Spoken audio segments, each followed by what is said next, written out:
Okay, I've had several requests for how I can cream cheese. So what I have done is I have taken 8 packages of cream cheese, just regular bricks of cream cheese, and I cut them up a little bit, put them all in my giant mixing bowl, and I have been microwaving them at 30-second intervals. Microwave it for 30 seconds, stir it for 30 seconds, stir it, put it back in for another 30. And we are getting there. You want no clumps left in it, so it will be beautiful and smooth once it is all melted and ready to go. I have my jars in the dishwasher. They are heating, and well, they've ran through the cycle, and now the heat cycle is on, so they are staying nice and hot and getting ready. And I have my water bath canner over there, and it is heating up, as you can see. So I am going to continue stirring, and I will bring you back when it's time to jar up some cream cheese. Okay, so I'm back, and I have started filling the jars. And what I do is I take a scoop of the cream cheese and I put it in the jar. You are going to want to leave a total of about 1 inch of headspace, so I pack it down a little bit, and then I debubble. I don't use the regular green or red debubbler that I have. I use a disposable chopstick. And you want to work this all the way around. You want to get out all of those bubbles. So you want to just keep working it, keep working it. You don't want any bubbles in it at all if you can possibly get them all out. So I'm going to sit them side by side so you can see the difference. Bubbles, no bubbles. All right, I'm going to continue filling jars, and I will bring you back when it's time to wipe them and get them ready to go in the canner. Okay, so I ended up with 8 packages of cream cheese, filling 8 half-pint jars with about 1/4 of a pint left over. So, got them all filled. I've got them all debubbled. I've cleared all the bubbles out. The next thing that I'm going to do is I've got them on, this is 2 layers of towel. I'm going to very lightly tap them just to double check headspace.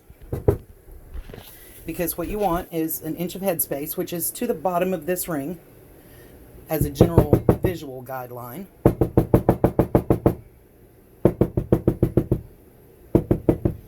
And now, the really important thing, and this is with all canning, but especially if you are canning dairy products.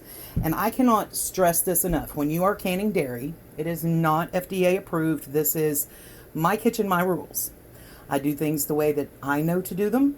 There are a lot of people who do it this way. There are a lot of people who do it other ways. This is the way that I learned to do it, and this is the way I continue to do it. So, very, very important. Clean paper towel. White vinegar. We are going to wipe all of these rims with vinegar. Now, the reason that we do that is to make sure that we get a really good seal from the lids, which are soaking in hot water, not boiling, but good and hot. So let me zoom you in here just a little bit. You want to take the paper towel and you want to clean the rims. So see, it picked up some cream cheese. I'm going to fold it and clean the rim a second time. And then I'm going to fold it and find a clean spot and clean it one more time, because we want these rims to be clean. Cream cheese is not cheap. We do not want spoilage. So I'm going to get all these cleaned and ready for lids, and I'll bring you back. Okay, so they've all been wiped and I've been putting the rings on. I just wanted to point out, I saw another YouTuber doing this. If you pick your ring up, and they're hot. So if you pick your ring up with your magnet and you drop your lid and you drop your ring over your magnet holder, then it lines them up perfectly and you can get them sealed. And you just want to go finger tight. So pick up your lid, drop your ring over the top of it, spin it on. Those are a bit warm. Alright, so now we are headed to the water bath canner. And like I said, it's nice and hot. These are pretty warm, so you want hot water, hot jars, hot product, or cold water, cold jars, cold product, such as when you can milk. So I'm doing warm cream cheese in hot jars, hot rings, hot lids, hot water bath. Once I get them all in, I'll bring you back to tell you about some times, and then we'll be back to show you the finished product. All right, so we're back. I've got them all in the water bath. This has been simmering on the stove while I've been preparing, so the water's nice and hot. I've had it on medium high. Now I'm going to turn it up onto high, and I'm going to bring these to a boil. Once they reach a full rolling boil with 2 inches of water above the jar. Once they reach a full rolling boil, I will start the timer, and we will time them for 25 minutes. Then we'll shut them off, and we'll let them cool for 15 minutes in the canner, and then we'll lift the rack out and let them cool another 15 minutes on the rack before we take them out and set them on a towel. Okay, so the timer just went off, 25 minutes, and it has been water bathing at a full rolling boil. I didn't start it until it was boiling, so let me take it off and show you. Always lift away so that you don't steam yourself, because the steam burn is horrible. I can attest to that. So there they are, bubbling away, been bubbling away for 25 minutes. So what I'm going to do now is I'm going to turn them off, and I'm going to let them sit. And I'll bring you back when I lift them up. Okay, so we let them sit in the water for a bit, and now I have lifted the rack to let them sit above the water and cool a little more. You can see the water is still steamy hot. It stays hot for a very long time. So I will bring you back once they're out and show you the finished product. So there we have it, 8.5 pints of cream cheese. That's 1 block per jar with just a little left over.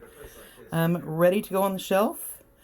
I have used them for as long as 18 months, but I hear they're good for a couple of years before they start to lose their texture. Tomorrow I will take the rings off and wash all the jars and label them and put them in the pantry. So I want to reiterate just one time real quickly. Anytime that you're canning, you want to be super clean. You want to make sure that you don't cross-contaminate, wash everything. My jars were washed. They were actually put into the water bath and left there and then moved to the dishwasher to hold in the steam dry cycle. I want to reiterate one more time, this is not an FDA approved process. FDA does not approve canning of dairy products.